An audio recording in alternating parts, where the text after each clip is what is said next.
La condition, c'est aimer le Congo. Quand on aime, l'amour est invisible, mais ce sont les actes qui rendent notre amour visible. Rien ne pourra changer ton amour pour moi.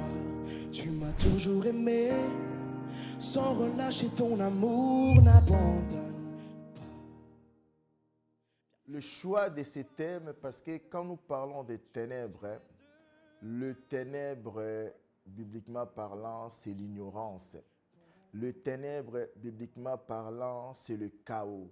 Le ténèbre, bibliquement parlant, c'est le noir total. Dans le noir, on ne peut pas avancer.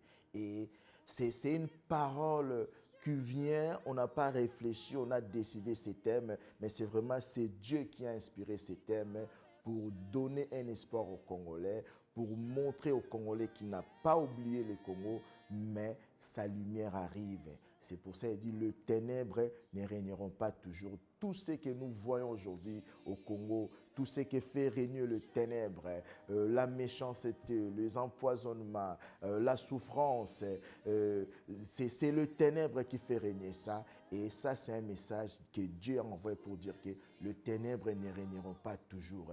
Il est temps que nous nous levons pour que la lumière de Dieu puisse éclairer. C'est ça le choix de ces thèmes.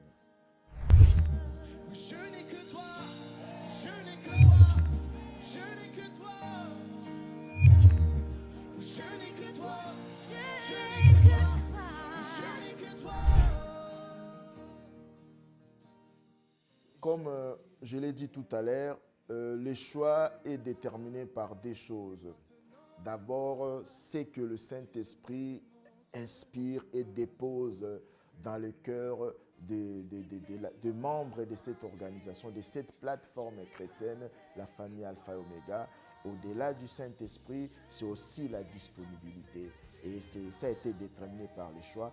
Mais aussi, quand nous regardons quelqu'un comme l'évangéliste Charles Talinganu, c'est quelqu'un qui a non seulement l'expérience, mais l'expertise aussi pour cette vision où il faut apporter la lumière au Congo, où il faut que la délivrance de l'homme congolais soit là, parce que le Congo est béni, mais c'est l'homme congolais qui doit être éclairé, c'est l'homme congolais qui doit être transformé, c'est l'homme congolais qui doit être délivré. Et on a le choix de Papa Charles Talinganu. Pourquoi le choix de Pierre-Emmanuel Jean? Pierre-Emmanuel Jean est d'origine française, c'est un blanc, mais c'est quelqu'un qui est vraiment ancré dans le message du royaume, c'est quelqu'un qui est ancré dans le message du royaume des Lumières, qui prêche et qui va nous apporter son expertise et son expérience. Et il y a quelque chose aussi qu'il a de particulier, bien qu'il soit français, bien qu'il soit de la race blanche, mais Pierre-Emmanuel Jean, c'est quelqu'un qui aime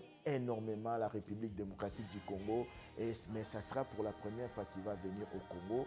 Le docteur Silas n'est pas présenté ici dans la République démocratique du Congo à travers sa façon de faire des choses, à travers même le message qu'il véhicule. On sent en lui ces fardeaux-là, ces soucis de voir l'homme congolais être transformé. On sent en lui ces soucis-là d'être l'artisan d'un nouveau leadership dans tous les domaines de la République démocratique du Congo. Un nouveau leadership qui va apporter autre chose. Oui, chacun se bat de sa manière, les politiciens se battent avec la politique, il y en a qui dénoncent, il y en a aussi qui sont des mouvements citoyens, mais nous aussi nous faisons notre guerre à notre façon, c'est-à-dire à travers la prière et la parole de Dieu.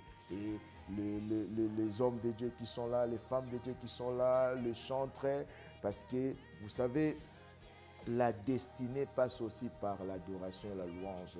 Israël est passé, la porte de la destinée d'Israël qui était Jéricho a été ouverte grâce à l'adoration et la louange. Donc voilà.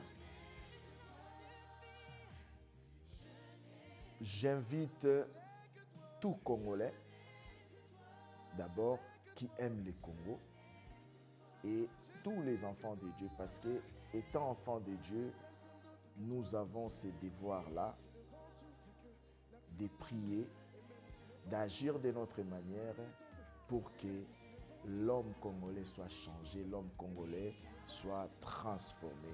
Et c'est Vous savez, dans le livre d'Esther, Mardochée a dit à Esther, qui sait si c'est pour de telles choses que tu as été élevée reine.